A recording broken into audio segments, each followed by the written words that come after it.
Previous debate prior to the primary that you would have voted against two New Yorkers, Sonia Sotomayor and Elena Kagan, who were tapped by the president to serve on the U.S. Supreme Court. Right. Do you have a litmus test, actually, for people who serve on the highest court? And if so, what is it? I find unacceptable a potential Supreme Court justice who decides that they are going to put their own opinion and their own brand on the law and decide what is right for us. I believe the job of a Supreme Court justice is to interpret the Constitution and the laws passed by Congress. We'll take an example of the recent Supreme Court nominee who was confirmed, who didn't like the fact that military was allowed on the campus of Harvard. And instead of abiding by the law and going back to Congress and say, I don't like your law, she tried to stop it from happening.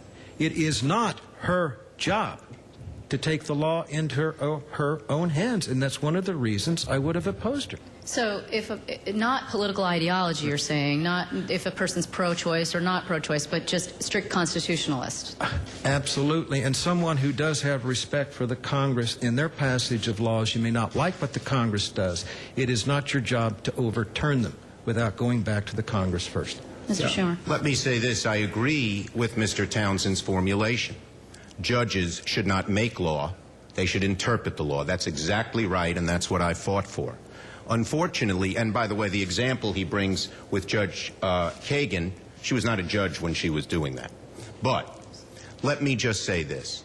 We have seen a Supreme Court that's trying to make law, and the classic case is Citizens United. Since 1917, big corporations and big labor unions could not send millions of dollars into campaigns undisclosed.